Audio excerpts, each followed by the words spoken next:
Good morning.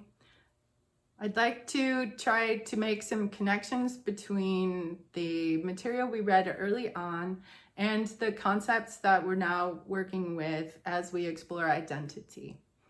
And so we started with the idea of human nature and how do we understand human nature. And in that reading, we are introduced to notions that different disciplines view the things they study differently.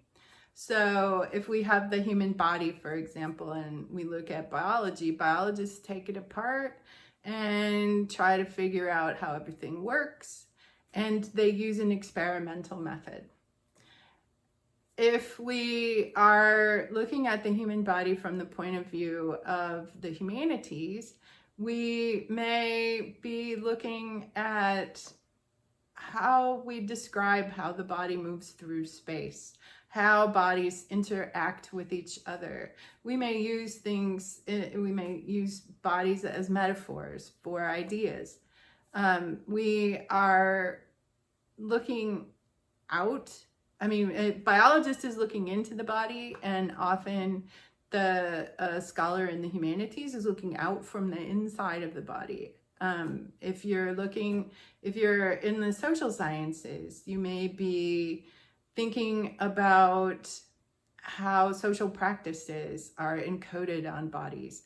And so we have, in the last couple of decades of the 20th century, a theory for the explanation of how our cultures got to be as they are emerged from the social sciences, that the things we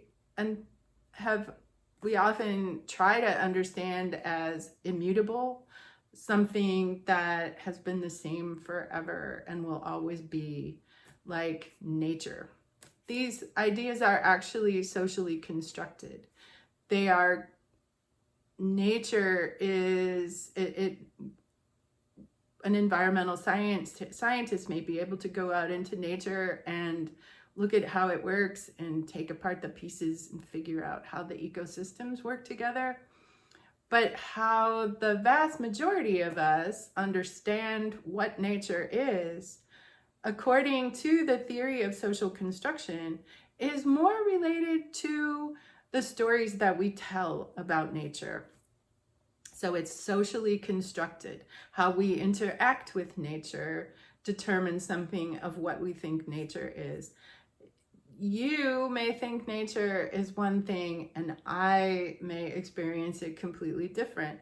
Our social constructions of that are very different. And when this summer of 2020, as we look at protests about police brutality and about the treatment of Black people in the United States, what we're seeing play out, very different social constructions of race. So a white person may understand Blackness very differently than a Black person understands Blackness. Various Black people can understand Blackness differently. White people may understand whiteness very differently than Black people or Mexican American people or Asian people do. And white people amongst themselves understand whiteness differently. So these are concepts that we live as though everyone understands and moves in the same culture, but they don't necessarily. So if you, all of the experiences we've had, all of the ideas that are shared with us before we even really understand that ideas are being shared with us, come to make up the mind with which we experience things. So this is one of the ways that Bourdieu's idea of habitus becomes very important. and it comes out of a theoretical tradition of social construction. And you'll find that most of the theories that we are looking at this summer or this semester have a social constructionist position. And from that idea, the idea of social construction cannot happen until we understand language the way Saussure asked us to understand it.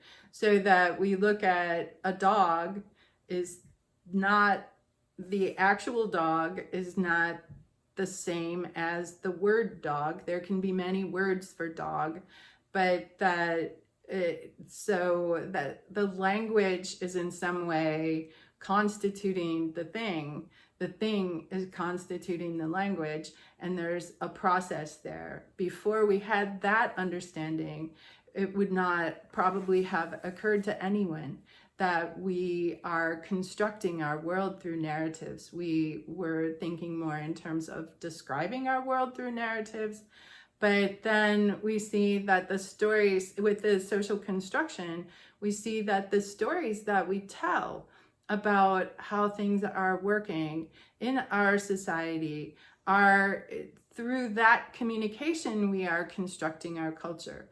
So in the Bollinger text, we also start to talk about culture being communicatively constructed.